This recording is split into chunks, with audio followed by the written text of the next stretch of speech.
भगवत भक्त संतान का जन्म कब होता है घर में? आज देखें,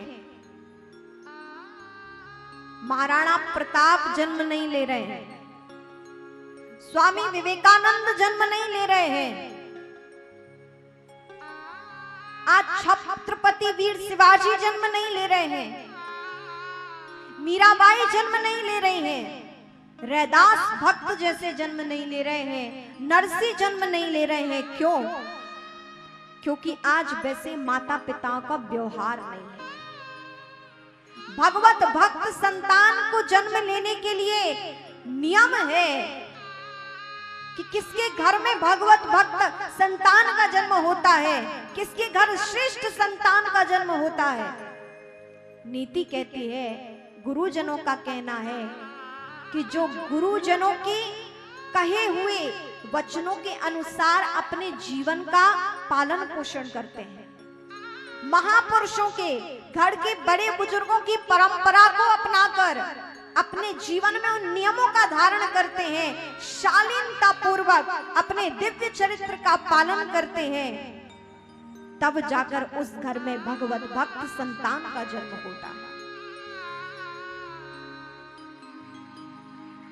और आज क्या है, जिन माताओं के यहाँ संतान का जन्म होना है, वो पलंग पर बैठे बैठे आराम से फोन चलाती रहती हैं, आराम से बैठे हैं, क्योंकि कोई कार्य नहीं करना है तो आराम से बैठकर, अब कोई कार्य नहीं है तो फोन जो है, स्मार्टफोन सबके हाथों में है, आराम से बैठकर फोन चला रही है, बैठे हैं तो व्यर्थ चर्चा कानों के माध्यम से सुन रही हैं। कोई आराधन पूजन पाठ नहीं है जीवन में, कोई नियम नहीं है यदि जीवन में, बड़े बुजुर्गों का सम्मान नहीं है घर में, माता पिता का सम्मान नहीं है घर में, तो भला ऐसे घर में कहां भगवत भक्त संतान जन्म ले सकती है? कहां से श्रेष्ठ जन्म लेगी संतान उत्पन्न होगी? शास्त्र नियम कहते हैं कि जिसके घर में इन नियमों का पालन होता है, कौन से नियम? जो गुरुजनों ने बताए हैं, जो श्रेष्ठ महापुरुषों ने बताए हैं, जो आपके घर की परंपरा है, मान मर्यादा है, चरित्र की शुद्धता है, जिनके जीवन में ये विशेषता है, इन नियमों के साथ जिन्होंने अपना जीवन जिया है, उसके घर में परम भक्त संतान का जन्म होता है, श्रेष्ठ संतान का जन्म होता है।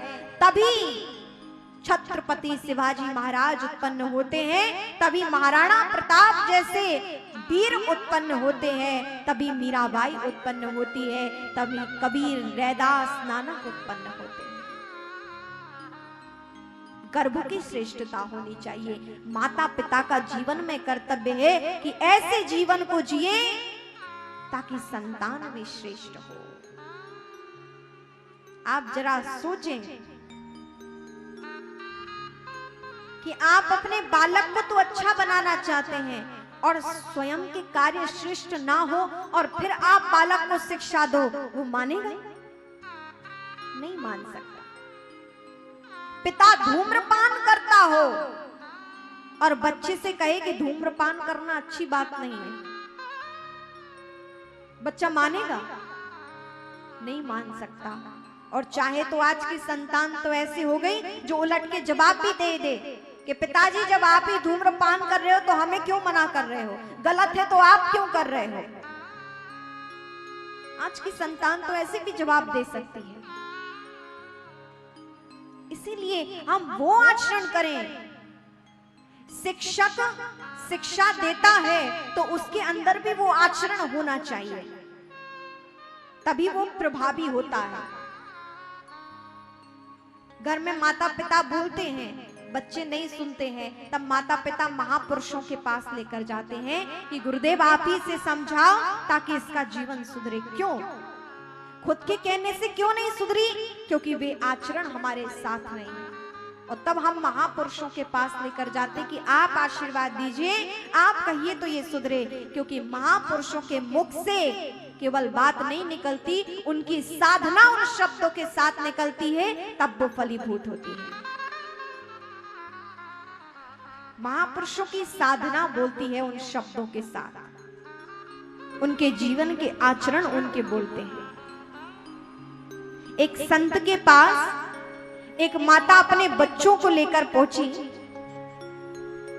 और कहा कि महाराज जी, हमारा बेटा गुड़ बहुत खाता है और इसने इतना गुड़ खा लिया है कि इसको बड़ी बीमारी हो गई है। इतना गुड़ खाता है, आप जरा इसे मना कीजिए कि ये गुड़ खाना छोड़ दे। क्या खाना छोड़ दे? आपकी आवाज आनी चाहिए, सभी सुन भी रहे हैं। लोग कथा में बैठे ये बड़ी बात नहीं है, कथा आप में बैठे ये बड़ी बात है। आप तो कथा में बैठ गए, लेकिन कथा भी आप में बैठनी चाहिए। इसलिए जो यहां से कहा जाए, पूछा जाए, आप भी मेरे सहयोगी बने और प्रति उत्तर मुझे दें। प्रेम से बोले राधे राधे, राधे राधे, राधे राधे। क्या कहा माता ने? कि हमारा बेटा गुड़ बहुत खाता है। महाराज जी, आप कहिए कि मेरा बेटा गुड़ छोड़ दे। संत ने कहा 3 दिन बाद आना। क्या कहा? 3 दिन बाद आना। चाहते तो संत तुरंत भी कह सकते थे कि बेटा गुड़ छोड़ दो, आज से खाना मत। लेकिन संत ने उन मैया से कहा कि माता, आप 3 दिन बाद अपने बेटे को लेके आना, तब मैं कहूंगा। 3 दिन बाद आई माता अपने बेटे को लेके। 12 वर्ष के लगभग का बालक होगा, 10-12 वर्ष के। उन महापुरुष ने आज कहा, जब आए प्रणाम किया और कहा गुरुदेव, आज कहिए मेरे बालक को कि गुड़ खाना छोड़ दे। तब उन संत ने कहा कि बेटा, आज से गुड़ मत खाना। क्या कहा? आज से गुड़ मत खाना।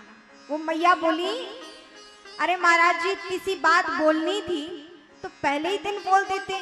हम कितने दूर से भागते भागते आए हैं, ये पहले ही दिन बोल देते आप। यही बोलना था। हमने तो सोचा था कोई भभूति दोगे, कोई टोटका बताओगे, जो आजकल टोटके बहुत बताए जा रहे हैं। तो मैं लगा आप टोटके बताओगे, कोई भभूति दोगे। ऐसा तो कुछ आपने किया नहीं। आपने बस इतना ही कहा है कि बेटा आज से गुड़ मत खाना। यही कहना था, पहले दिन कह देते। तब महापुरुष ने कहा, मैया, 3 दिन पहले गुड़ मैं भी खाता था।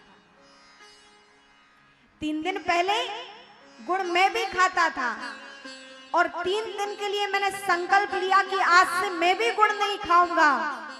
तब आज मैंने इस बालक को कहा कि बेटा गुड़ नहीं खाना। आज मैंने कहा कि तुम गुड़ मत खाना। ये महापुरुषों की शालीनता है, ये महापुरुषों की दिव्यता है। यही बात वो पहले दिन कहते तो वो प्रभावी नहीं होती, वो 3 दिन बाद कही। संकल्प से महापुरुष ने भी वो गुड़ छोड़ा। इसके साथ उन संत की साधना बोली। शब्द तो बहुत सहज था कि गुड़ छोड़ दो, लेकिन इन 3 दिन के बाद उनका संकल्प उन शब्दों के साथ था, उनकी साधना उस शब्द के साथ थी। तब संत ने बोला और उसके बाद उस बेटे ने भी गुड़ छोड़ दिया। संत केवल बोलते ही नहीं है, उनके शब्दों के साथ उनकी साधना बोलती है। जीवन में जो आचरण हमारे में है वो हम दूसरे को छोड़ने के लिए नहीं कहें। आप बालक को बार बार कुछ कहोगे और स्वयं अपने जीवन में उस चीज का पालन करते हो, यदि वो ठीक नहीं है तो आपका बालक नहीं छोड़ सकता, वो शब्द प्रभावी नहीं होंगे। यदि चाहते हैं कि भगवत भक्त संतान घर में जन्म ले, श्रेष्ठ संतान घर में जन्म ले, तो हमें स्वयं भी अपने आचरण को श्रेष्ठ करना होगा।